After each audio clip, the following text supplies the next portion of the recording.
ramp it up, yeah, we ramp it up.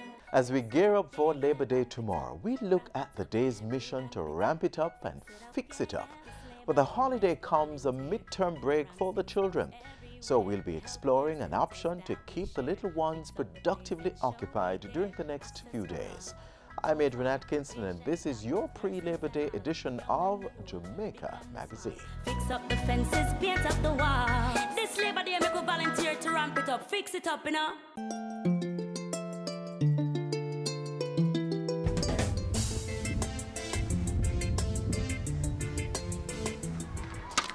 Hey, big man. What you do? You see that right? Wanna write about that? Dropping a bottle on the ground. So how that concern you, boss? Because this is my country too. And when you litter, it affects the environment, that affects me and you too. Keep your garbage to yourself. Don't share it with us. We don't want it. Put it in the bin so that others don't have to. Nobody wants garbage lying around, polluting the environment and taking away from Jamaica's natural beauty. We have a responsibility to keep the environment clean for this and the future generations. Cleanliness is next to godliness.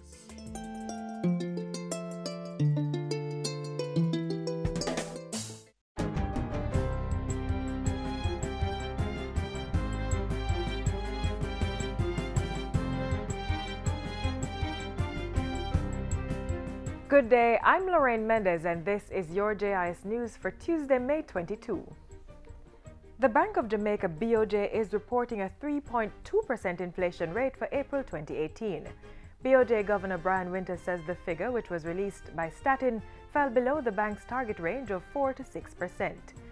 As inflation directly reflects and impacts the general rate at which goods and service prices increase, Mr. Winter says the news is an encouraging sign for the economy. Inflation was lower than the target, mainly due to the sharper than anticipated decline in agricultural prices since January this year, reflecting the recovery in agricultural output. The central bank governor was speaking at BOJ's quarterly monetary policy report media briefing on Monday. He said a decline in electricity costs also contributed to the lower than projected inflation rate. Based on these developments, the BOJ is projecting inflation for the fiscal year to be slightly lower than the 4 to 6% range indicated in February. The projected path now incorporates the impact of the decline in agricultural food prices that has occurred, but it also includes the impact of the upturn in crude oil prices that we've been seeing since July last year. The recent upturn in grains prices is also included. In the meantime, Mr. Winter says the economy continues to show signs of a gradual recovery.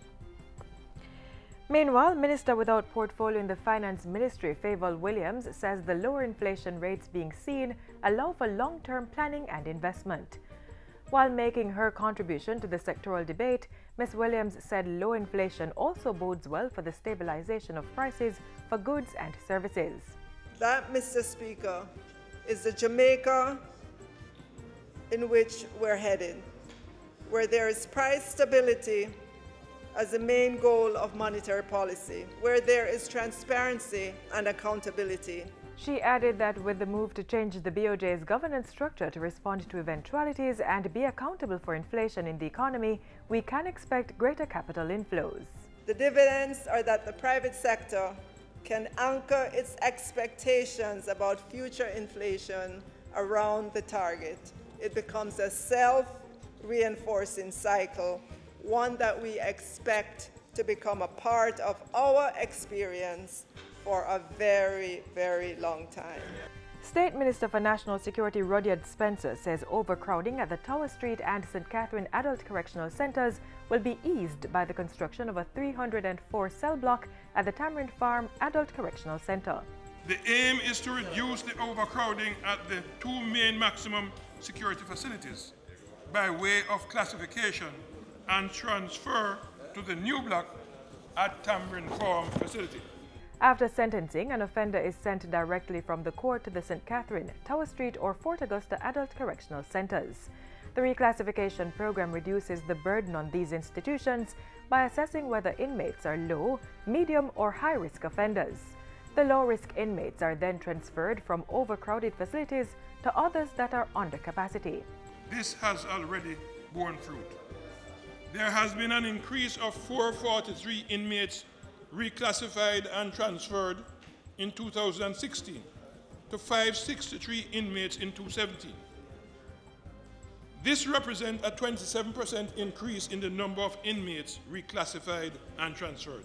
Still in Parliament, Minister Spencer says the National Security Ministry will be installing closed-circuit television (CCTV) systems throughout all correctional and remand centres. This will significantly improve the DCS monitoring capability and act as a deterrent to people wanting to bring prohibited items into our facilities. Minister Spencer says an electronic case management system will also be introduced this financial year to improve operations within the Department of Correctional Services.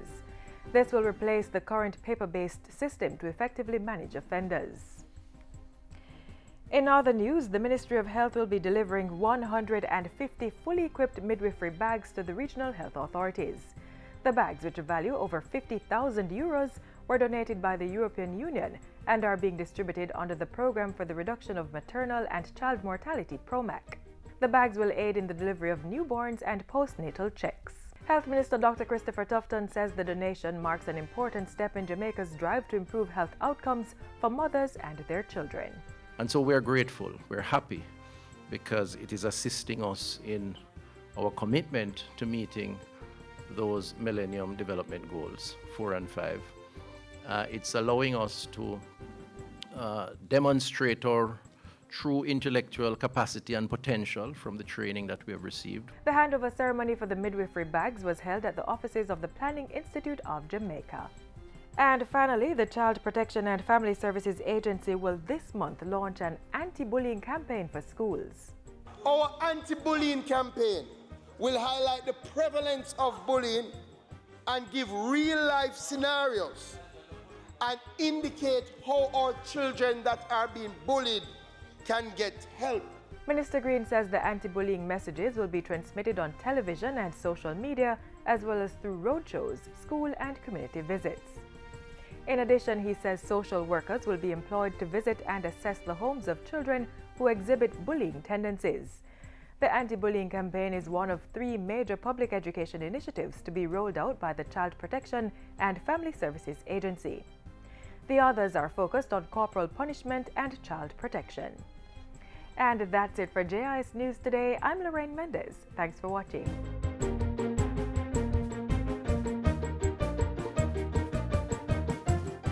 Ramp it up, can we ramp it up? Fix it up, yeah, yeah, ramp it up, can we ramp it up?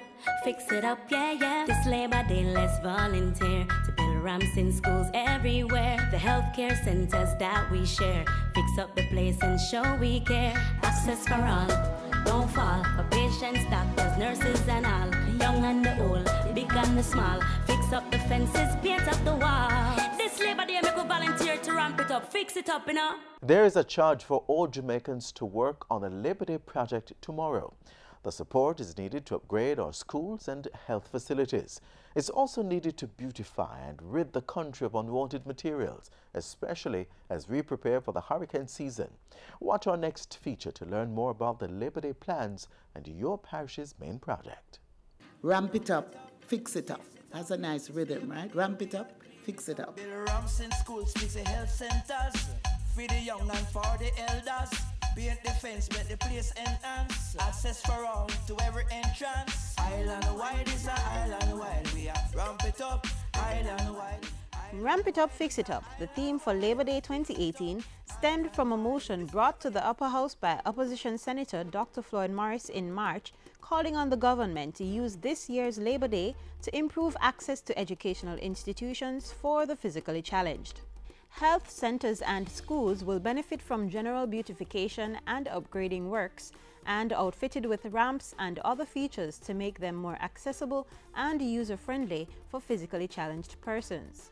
We're trying to make access to health centers and to educational institutions easier for our fellow Jamaicans who are physically challenged, and of course to improve on the quality of health service that we provide to our people. When we did our audit, we had, in many instances, over 8 schools in many of our constituencies that were accessible to the disabled communities. But we still need to ramp it up, to put more ramps and rails, and again, the retrofitting of our bathroom facilities. And so we are very proud and very happy to be part of this project this year. We've committed in our capital budget $30 million to ensure that we cover as many of the additional schools. In order to meet the target, the installation of ramps will go beyond Labor Day through the Ramps for Schools project. The project will also allow for increased inclusion of the community and raise the awareness for the challenges faced by students with special needs. A similar approach is being taken with our health centers, and we are partnering with our parish councils in this regard. Under the Health Ministry's Adopt a Clinic initiative, upgrading works will continue beyond May 23. The scope of work is not limited to these institutions, however. Jamaicans are being encouraged to clean up their communities to make their surroundings more pleasant and welcoming for all citizens. Labor Day is used by communities island-wide to engage in developmental activities, including physical enhancement, fostering of a spirit of volunteerism, and promoting social cohesion through improved community planning. The Ministry of Culture, Gender, Entertainment and Sport is spearheading the coordination of Labor Day activities and has partnered with the Ministries of Education, Youth and Information, Health, Local Government and Community Development, and Labor and Social Security. The St. Anne's Bay Infant School in St. Anne and Cumberland Health Center in St. Catherine are the national projects for Labor Day. And across the country, this Labor Day, let's volunteer to build ramps in schools everywhere. The healthcare centers that we share, fix up the place and show we care. Access for all, don't fall, for patients, doctors, nurses and all. The young and the old, the big and the small. Fix up the fences, paint up the walls. This Labor Day, make a volunteer to ramp it up, fix it up, you know.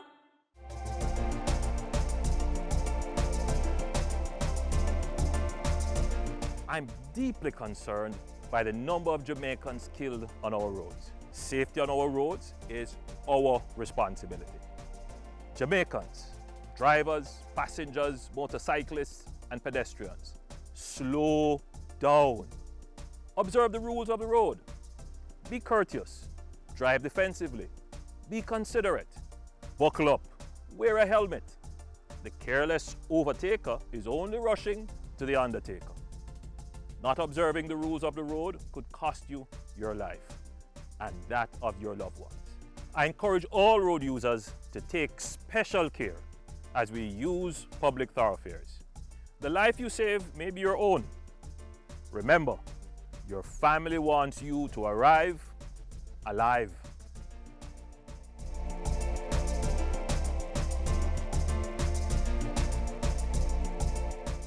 It's now time to catch up on the stories making news coming out of the office of the Prime Minister this past week.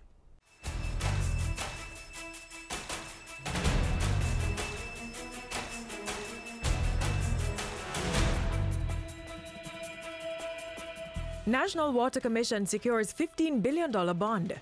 Prime Minister launches Houses of Parliament design competition, and Cayman Special Economic Zone feasibility study to be completed by July.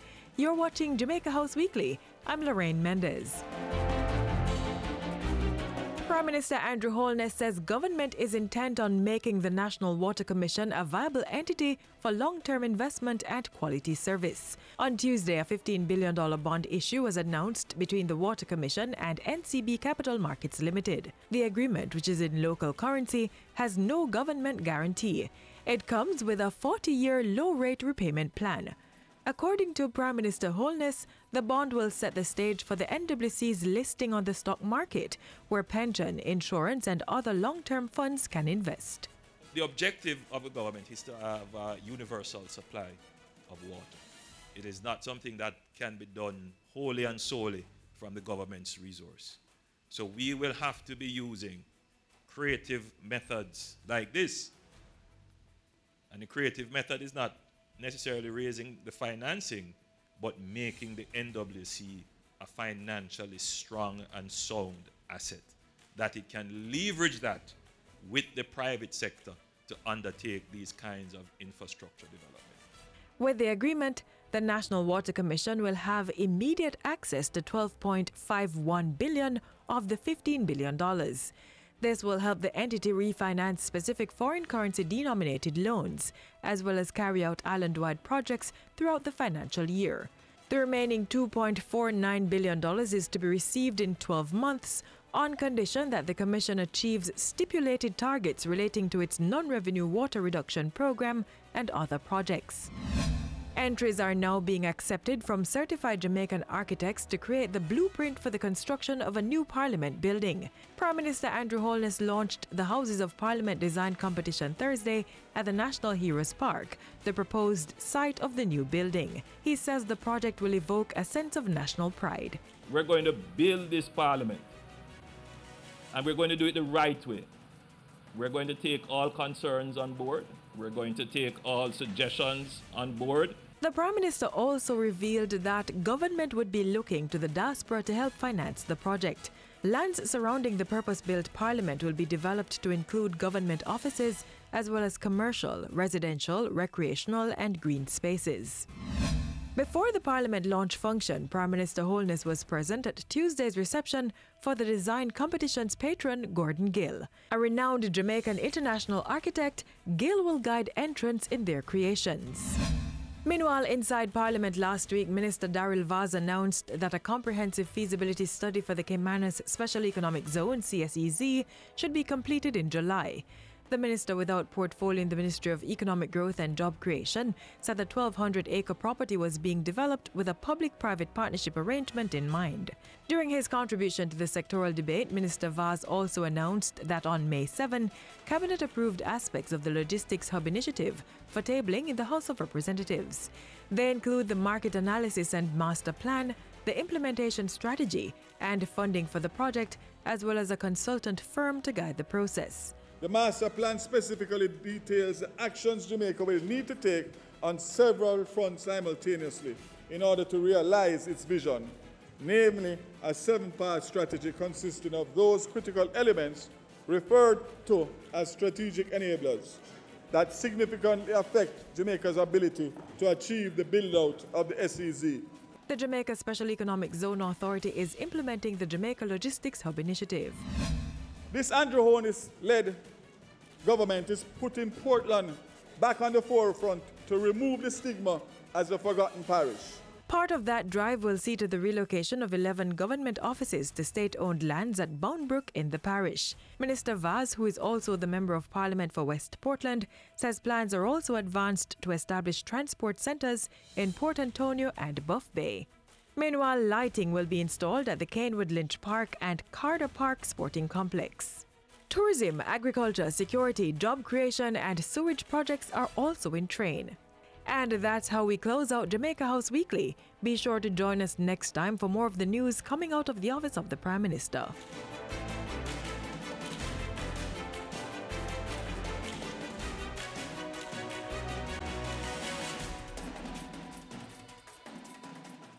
Jamaica Social Investment Fund, JSIF, celebrating over 20 years of investment in community development.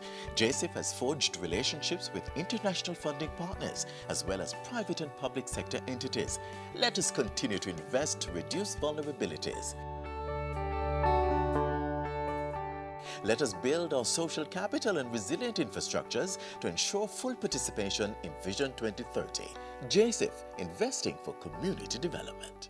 As we highlight the importance of improving the country's built environment, let's see how the Urban Development Corporation has been enhancing towns and cities, attracting investors and providing workspaces for Jamaicans.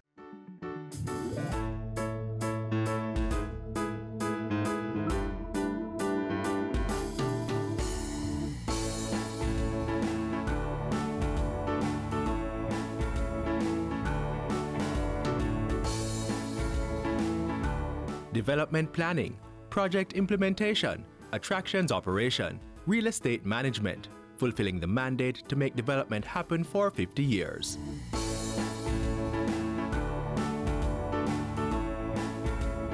This is the role of the Urban Development Corporation UDC, an organization established in 1968 to make development happen when and where it is most needed in the country. And so it started March 21, 1968. Through a special act of Parliament, the UDC sought to ensure that planned and orderly development took place when and where it was needed in Jamaica, within the framework of national priorities. Over the years, the UDC has carried out this responsibility at different levels. Initially, it was by ensuring that adequate primary infrastructure was in place. That responsibility was later extended to the provision of secondary infrastructure. The UDC was empowered by law to operate within areas designated by the Minister of Government under whose portfolio it falls. However, from time to time, the corporation is also required to undertake special projects outside of its designated areas. The UDC is currently focused on 6 main areas. These include downtown Kingston and Port Royal, Caymanas Estate, Hellshire, Ocho Rios, Falmouth, and Montego Bay. In 1968, the Kingston waterfront became the UDC's first designated area. The corporation has been an active player in the development of downtown Kingston ever since. Downtown Kingston continues to be developed, and currently this process is being guided by the phased implementation of the Downtown Kingston and Port Royal Redevelopment Plan 2030. This plan will facilitate the development of both areas and will be aligned to the Vision 2030 Jamaica National Development Plan. UDC's relationship with its second development area of Ocho Rios began in 1969, when the corporation acquired all bayfront property in the area and reclaimed 40 acres of land to create a first-class beach. Over the years, the UDC has successfully transformed Ocho Rios from a sleepy fishing village to a vibrant resort town. The UDC and partners are still committed to the ongoing transformation of this major resort town. Currently, the Ocho Rios Improvement Project is ongoing, being guided by the Greater Ocho Rios Redevelopment Plan. Specific components of the ongoing works include the Marina, Promenade, and Main Street. Over in Caymanas, the UDC is implementing the Caymanas Estate Development Plan CEDP, which is aimed at creating a wealth of investment opportunities, including the development of recreational facilities, housing solutions, and an industrial estate. Hundreds of homes have already been created by investors, and major primary infrastructure in the form of the Caymanas Sewage Conveyancing Pipeline put in place by the UDC. A Caymanas Special Economic Zone was created in 2014, and an enterprise team has been established to oversee this zone and conduct a review of the plans developed for the area by the UDC and the future implementation. Falmouth in Trelawney has been a UDC area of focus. As part of the development process, the corporation has collaborated with several stakeholders to coordinate, develop, and implement an integrated master plan for the Greater Falmouth area. This Greater Falmouth Redevelopment Plan 2010 to 2030 facilitates the planned and orderly economic, social, cultural, and environmental development of the area. Today, the corporation is spearheading a development plan for the designated area to reflect the present needs of the city through the coordination of regular meetings with stakeholders. The redevelopment plans provide for the rehabilitation of the groins, which mitigates against flooding, and the transformation of Closed Harbour Beach, otherwise known as Dump Up Beach, into a major recreational park. The Urban Development Corporation, making development happen for you since 1968. Visit udcja.com and sign up for alerts on their 50th anniversary activities. To learn more about the work of the Urban Development Corporation, call 656-8031 or visit their website at udcja.com. You may also follow them on Facebook, YouTube, Twitter, and Instagram, or visit their information center on the ground floor, Kingston Mall, downtown Kingston.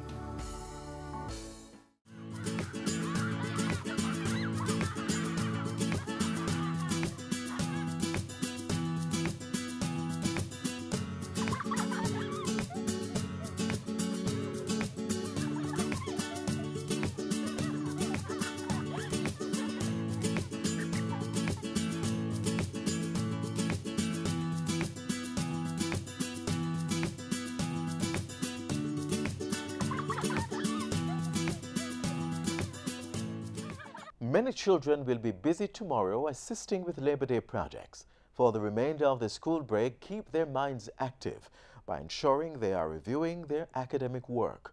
The island's libraries, youth centers, and community access points provide safe environments with internet service to prepare for end-of-year exams.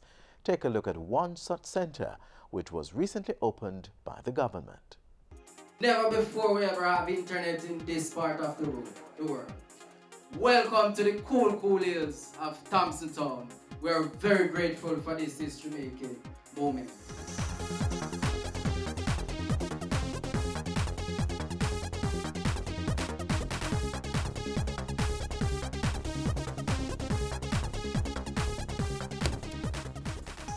So Thompson Town is growing. It's growing, yes. Little by little you're getting all your amenities. Any spot where you can access internet is a hot spot and cool spot. So today, let us just extend gratitude to the persons behind this idea who is giving us access. The mere fact that we are here in a farming community speaks volumes as it relates to bringing all of Jamaica on that platform, that level playing field of ensuring that we provide access and opportunity for all of our citizens. This community access point brings us closer to 300 community access points across Jamaica. We are putting in place some 16 computers, furniture, projector and screen, and even assisted with the electrical installation. In a farming community like Thompson Town, what we are doing is that we are effectively bringing technology to the people so that they can empower themselves, they can develop themselves, they can create employment opportunities for themselves. It opens up the community to the world. You can use this access to be more up to date as it relates to worldwide social, political, economic, and financial information. And of course, resources. In fact, our farmers can use access to the internet to look how they can maximize production. They can go online and look at the different regime as it relates to farming and the application of fertilizers. As we encourage our citizens to utilize the available technologies, we want you to also be aware that as with any technology, there are challenges. And so we want to encourage our citizens to be cyber smart, to be cyber safe. Do a little check to ensure that the site that you're using, that it is a safe site.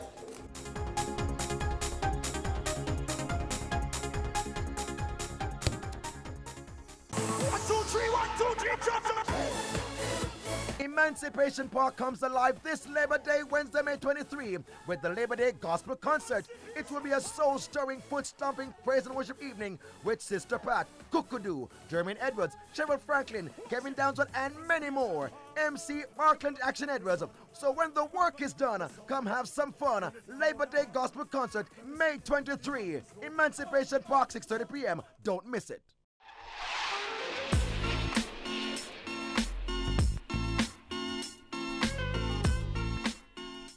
This is where the pages close for today. Thank you so much for turning the pages with us. Please stay connected via one of our social media networks. We are just a click away. Until next time, I'm Adrian Atkinson. Thanks for watching.